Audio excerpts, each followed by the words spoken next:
Sorry, the recording got messed up. Let's see. So we've got our A, our B, and our C. A is 2, B is 4, C is 1.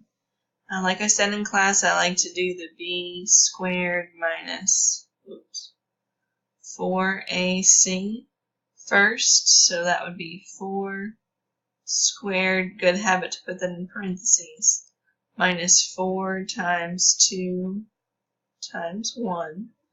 That should give you a positive 8. So from there, then I go ahead and plug it into the rest of the formula. So it would be negative 4 plus or minus the square root of 8 divided by 2 times A. The next place you want to look is breaking down the radical if you can. This 8 breaks into 4 and 2, and so that would together give you 2 radical 2. So with all of that, we now have negative 4 plus or minus, this would be 2 radical 2 divided by 4. And one thing I like to do towards the end of this is separate them. Negative 4 over 4 plus or minus 2 radical 2 over 4. And then from there,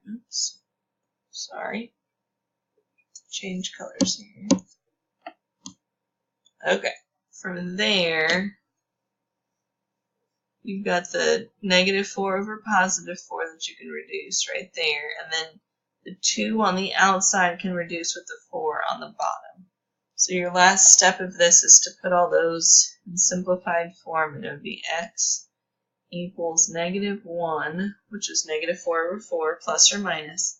The 2 over 4 becomes 1/2, and we don't write the 1 on top because of the radical 2 doesn't need it. It's implied, so it would be radical 2 over 2. And if we were to separate the two answers, it would be negative 1 plus radical 2 over 2 and negative 1 minus radical 2 over 2. One thing about my math lab is that for this thing to type in correctly, you have to choose the fraction option first, and then click in the top and choose the radical. Make sure the radical is just on the top and not radical over the top and the bottom of the fraction. So that's different than just the radical piece on top.